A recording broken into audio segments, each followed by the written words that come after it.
chers fidèles de la radio, bonjour à vous tous. Nous sommes le lundi 13 mars et vous êtes en compagnie de Dani pour cette première séquence de la semaine. Je suis très heureuse d'être parmi vous et d'ailleurs, je souhaite à tous les Rodrigues bonne fête et à vous qui fêtez également votre anniversaire aujourd'hui, bon anniversaire à vous tous. Et bien entendu, une pensée particulière pour ma petite famille, Jésus est mon guide. Alors dans cette séquence, nous aurons le plaisir d'entendre Fabrice. Merci pour ta réflexion. Et d'ailleurs Fabrice, il me semble qu'il y aura, je pense, une surprise, non? Ouais, bon. En tout cas, je pense qu'il y aura un beau témoignage, un témoignage qui vient du cœur pour ce texte qui l'inspire et qui le parle au plus profond. Les amis, ces témoignages nous montrent vraiment à quel point Jésus, quel point Dieu, il est là pour nous, il est là dans notre vie et nous transforme et qu'il faut le laisser sa place. Hâte d'entendre. Mais avant tout, disons, mon âme s'épuise à désirer les parvis du Seigneur. Mon cœur et ma chair sont un cri de joie vers le Dieu vivant. Que ta miséricorde, inlassable Seigneur, purifie et protège ton Église, et puisque sans toi, elle ne peut demeurer en ton salut. Dans ta grâce, gouverne-la toujours. Amen. Demandons pardon pour tous nos manques d'attention à notre Dieu, nos manques d'amour, et déposons dans sa main. Alors écoutons rien au monde. Captivé par ta présence, je veux demeurer là à tes pieds. Captivé par ta sainte présence, je veux m'abandonner. Je ne cherche pas ta main. Tu ne me dois rien, tu m'as comblé. Au-delà de ce que tu peux faire, je veux ton cœur. Pardonne-moi quand je pense qu'à moi seul. Pardonne-moi lorsque toi seul ne suffit pas. Je veux tout recommencer. J'ouvre à nouveau mon cœur à toi. Captivé par ta présence, je veux demeurer là à tes pieds. Captivé par ta sainte présence, je veux m'abandonner. Je ne cherche pas ta main. Tu ne me dois rien, tu m'as comblé. Au-delà de ce que tu peux faire, je veux ton cœur.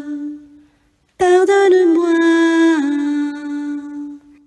J'ouvre à nouveau mon cœur à toi, Jésus.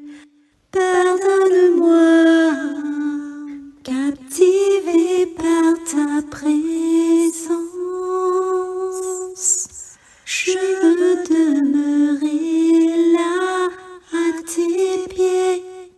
Captivé par ta sainte présence, je veux m'abandonner. Je ne cherche pas ta main. Tu ne me dois rien, tu m'as comblé. Au-delà de ce que tu peux faire, je veux ton cœur, Jésus.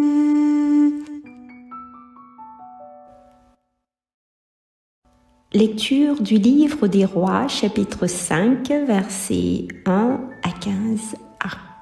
En ces jours-là, Naaman, général de l'armée du roi d'Aram, était un homme de grande valeur et hautement estimé par son maître, car c'est par lui que le Seigneur avait donné la victoire au royaume d'Aram.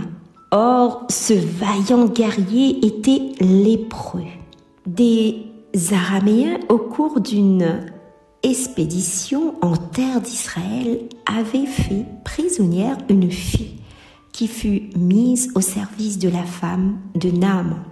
Elle dit à sa maîtresse: « Ah, si mon maître s'adressait au prophète qui est à Samarie, celui-ci le délivrerait de sa lèpre. » Naaman alla auprès du roi et lui dit: « Voilà ce que la jeune fille d'Israël a déclaré. » Le roi d'Aram lui répondit: « Va, mets-toi en route, j'envoie une lettre au roi d'Israël. » Naaman partit donc, il emporta 10 lingots d'argent, 6000 pièces d'or et 10 vêtements de fête.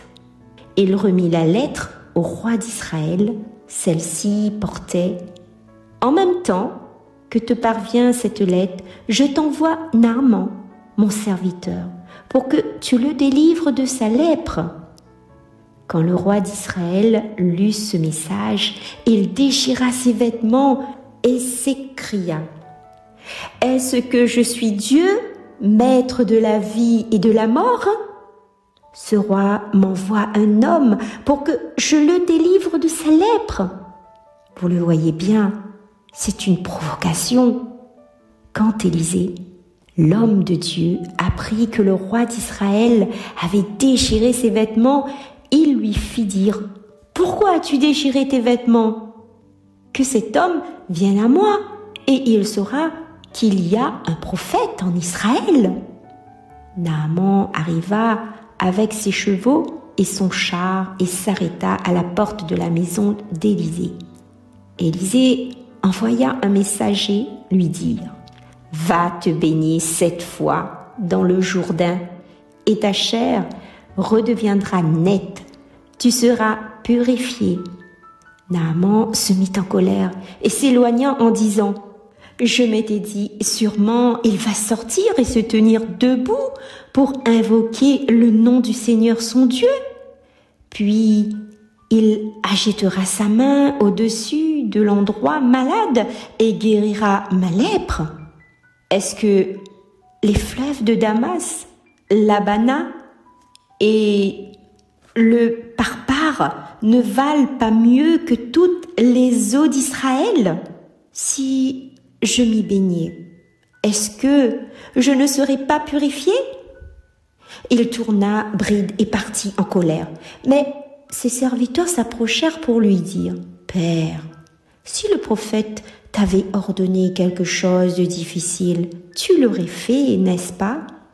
Combien plus lorsqu'il te dit: baigne-toi et tu seras purifié. » Il descendit jusqu'au Jourdain et s'y plongea 7 fois pour obéir à la parole de l'homme de Dieu. Alors sa chair redevint semblable à celle d'un petit enfant. Il était purifié. Il retourna chez l'homme de Dieu avec toute son escorte. Il entra, se présenta devant lui et déclara: « Désormais, je le sais, il n'y a pas d'autre Dieu sur toute la terre que celui d'Israël. » Parole du Seigneur. Bonjour à vous tous, bonjour à toi Dani. À travers cette lecture que nous venons d'entendre, mais voudrais apporter à Zot Azote, au lieu d'un commentaire un petit peu détaillé, il voudrait apporter à Azote un petit peu un témoignage. Mon témoignage. Voilà. Il fait à peu près une quinzaine d'années, voilà, on m'avait demandé d'intervenir lors d'une session, d'une retraite. Alors, on avait demandé à moi d'intervenir pour que m'exhorte sur la Samaritaine. Ouais, voilà, il me dit, bon, bah ok, ça va, exhorter sur la Samaritaine. Je dis, wow, cool, super.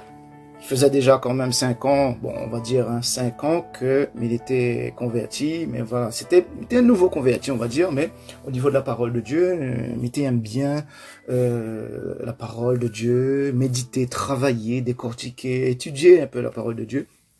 Mais après, au fil du temps, bon, c'est vrai que bon, ben, elle avait demandé à moi d'intervenir aussi un peu devant un certain public, voilà. Devant la foule. Mais ce jour-là, bon, on m'avait sorti un petit peu les détails, ce jour-là, il y avait environ 150, 180 personnes. On va dire que, ben oui, c'était beaucoup, oui, c'était beaucoup, oui. Mais moi, Fabrice me dit, ok, super, Fabrice, ça donne un petit enseignement, une petite exhortation et tout, il me dit, trop génial. Ben voilà. Alors, arrivé, mais vraiment, là, nous filmons dans l'enseignement, arrivé au milieu même de l'enseignement que tu devais donner sur la Samaritaine, là où l'enseignement était quand même à son apogée. Mais sur le pupitre, hein, et il y en a quelques marches, et puis la foule est en bas. Il y avait au moins 3-4 marches. Il regarde mon pupitre, et là, il descend, il me dit, et Jésus dit à la Samaritaine. Et là, il regarde tout le monde. Jésus dit à la Samaritaine. Mais en regardant tout le monde, il m'avait dit à Zotan affaire. Il a eu un trou noir. Il n'a pas compris quoi arrive à moi. Il n'a plus souvenu mon texte, ni le texte biblique, mais il ne savait plus quoi dire. Ben, du coup, ben, Fabrice, il remonte sur l'estrade, il remonte en haut pour regarder la suite. Il regarde les yeux, il dit, ok, il redescend. Ben, voilà, mais il redescend lentement, tu vois, le style prédicateur. Et Jésus dit à la Samaritaine, et en même temps, il lève le doigt, avec le micro, avec le micro main gauche, et le doigt, il dit, Jésus dit à la Samaritaine.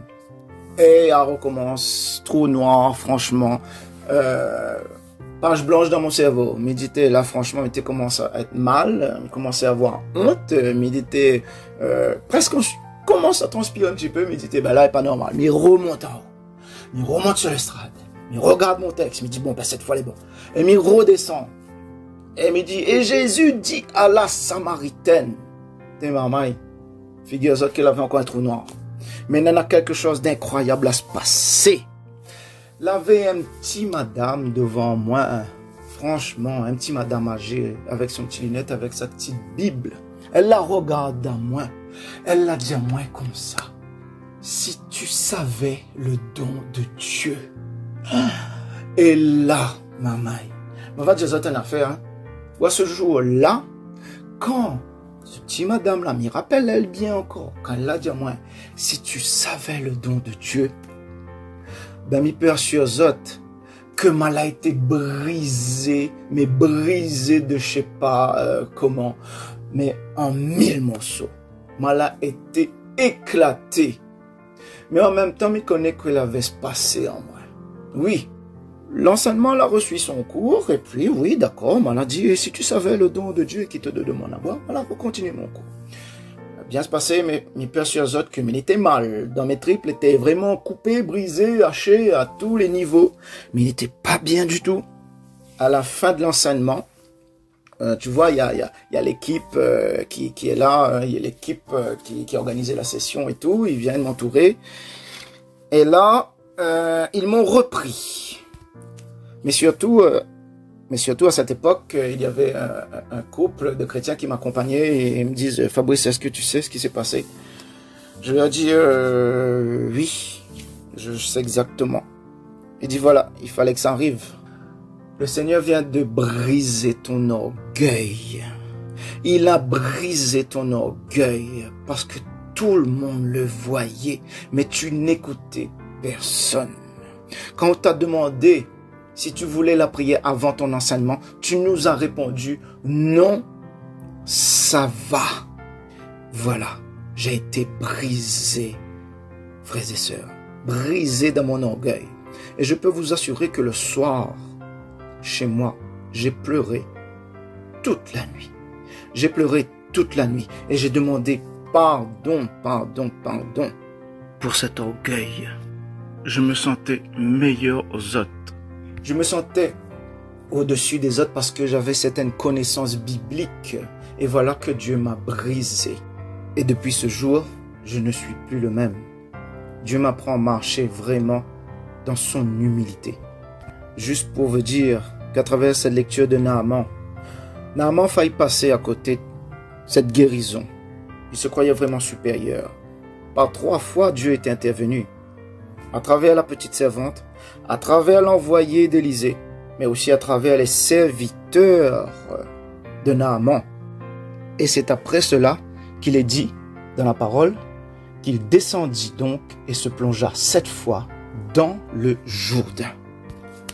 Et la lèpre le quitta. L'orgueil fut détrôné. Et le plus formidable dans cette histoire, c'est que Naaman reconnut qu'il n'y a pas d'autre Dieu sur la terre sauf en Israël. Oui, mes frères et sœurs, il n'y a pas d'autre Dieu. Il y a un seul Dieu. Et son nom, c'est Jésus-Christ. Pour finir, quand cette période de carême est notre montée vers Pâques, que nous puissions découvrir les zones de notre vie qui sont encore remplies d'orgueil, afin que Dieu puisse agir et que nous apprenions de notre Seigneur et Sauveur Jésus-Christ qu'il est doux et humble de cœur. Amen.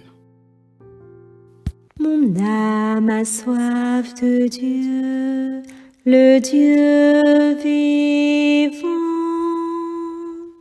Comme un cerf altéré cherche l'eau vive, ainsi mon âme te cherche, toi mon Dieu. Mon âme a soif de Dieu, le Dieu vivant. Quand pourrais-je m'avancer, paraître face à Dieu? Mon âme a soif de Dieu, le Dieu vivant. Envoie ta lumière et ta vérité, qu'elle guide mes pas, et me conduise à ta montagne sainte, jusqu'à ta demeure.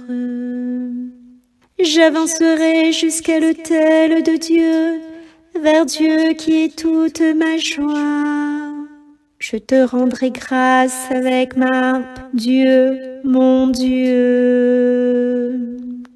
Mon âme a soif de Dieu, le Dieu vivant.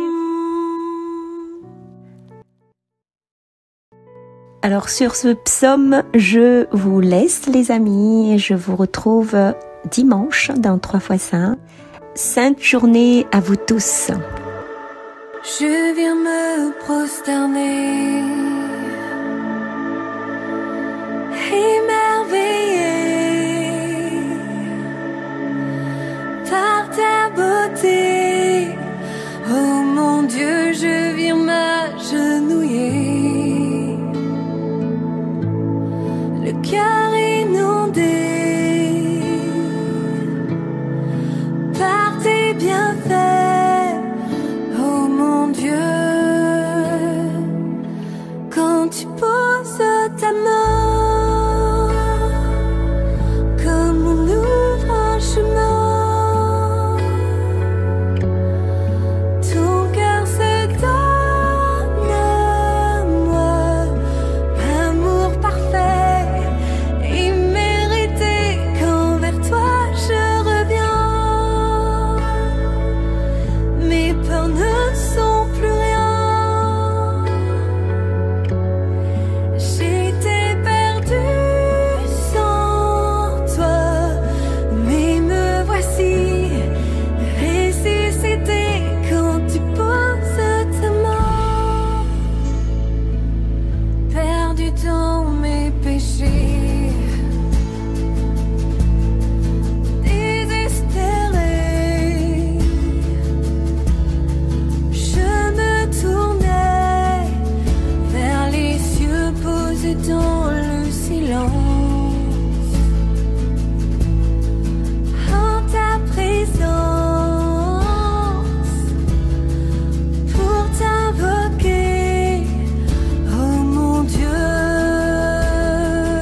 quand tu poses